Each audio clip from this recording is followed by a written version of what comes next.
8h36, olha, a diferença de fuso horário entre Brasília e Moscou é aproximadamente 7 horas, não é isso?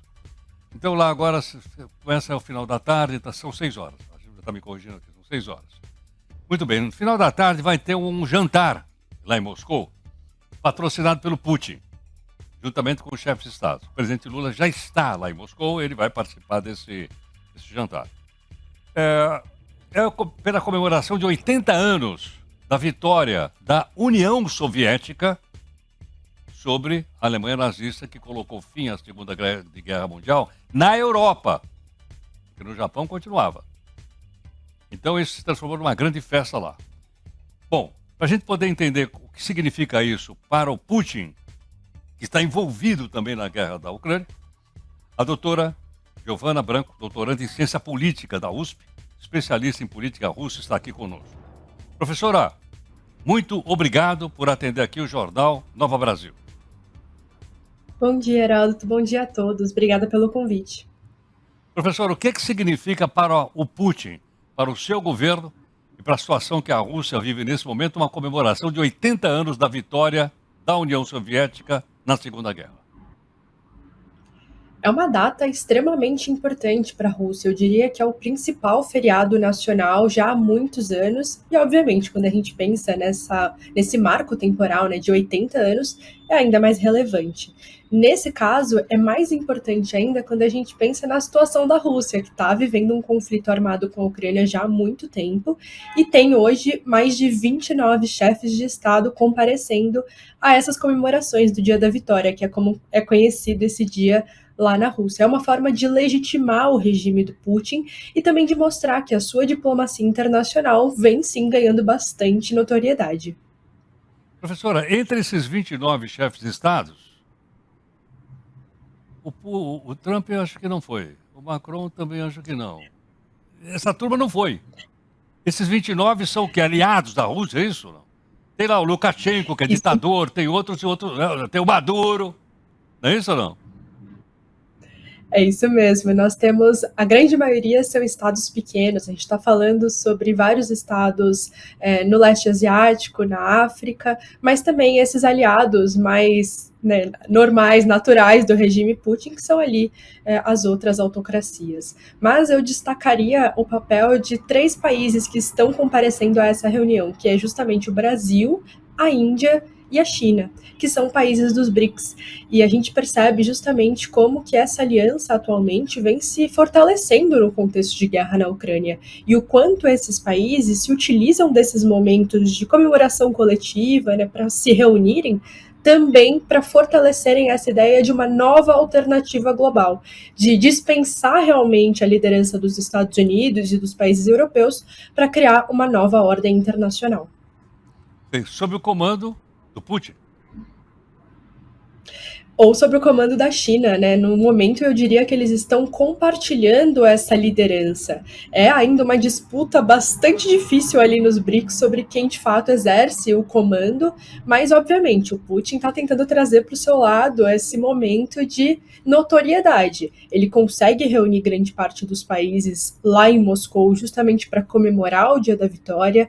Isso, de novo, reforça a legitimidade do seu regime e também reforça a própria narrativa histórica que ele tanto preza, né, para manter a sua legitimidade. No momento em que 29 países aceitam comparecer a esse desfile e a esse jantar e todas as comemorações que mostram a vitória da União Soviética sobre a Alemanha nazista, de alguma forma a gente está dizendo que essa narrativa da história de que esse é o momento crucial para o fim da Segunda Guerra Mundial também é reforçado.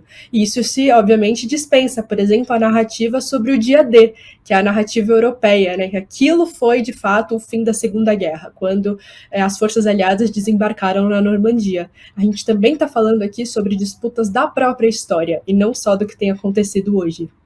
É verdade. Aliás, o Stalin bateu muito no Roosevelt e no Churchill, dizendo que ele estava retardando o início do dia D, quando eles deveriam ter antes e tal, para poder aliviar a pressão lá em cima da União Soviética. Não é isso? Ele batia muito nisso. Aí foi aberta a segunda frente, como você citou, salvo engano, no dia 6 de junho de 1944, é isso? Exato, esse momento do final da Segunda Guerra é bastante conturbado na história. A gente vê uma relutância dos norte-americanos muito grande de fato, entrar na batalha, tanto que quando eles, né, de fato, desembarcam lá na Normandia, já é quase no final do conflito, os alemães já estavam praticamente rendidos. O fronte oriental, que foi o fronte soviético, de fato foi um dos principais, né, sofredores desse período. Foi ali que aconteceram a grande parte das mortes nessa guerra. E a gente não pode esquecer que no Japão a guerra continuou muito depois disso, tanto que existe uma previsão do Putin ir até a China em setembro, justamente para falar sobre o final da Segunda Guerra Mundial. Então a gente tem aí várias disputas, né, sobre quando é a data, quem são os principais atores desse período e quando que a gente de fato comemora sobre tudo isso. Nessa semana a gente já teve uma série de comemorações na Europa, principalmente, né, relembrando a história dos campos de concentração que foram libertados nesse período, e agora a gente tem essa comemoração na Rússia, que é tradicionalmente no dia 9 de maio. Pois não. Sua pergunta, Camilo Mota. Professora, e além, claro, né, dessa disputa, digamos, de narrativa também, né, o que representa praticamente essa aliança atualmente, aí, digamos, antagônica ao Ocidente que a gente conhece? No fundo, é uma materialização do que a gente já vem discutindo há algum tempo, de que o Ocidente não foi capaz de isolar a Rússia como pretendia lá no início do conflito na Ucrânia. A gente falava muito sobre o efeito das sanções, sobre se de fato a Rússia conseguiria ser parada por conta dessas tentativas ocidentais de impor barreiras ao exército russo e também à economia, e hoje a gente percebe que, na verdade, não. Esses países eles conseguem criar outros laços diplomáticos muito facilmente.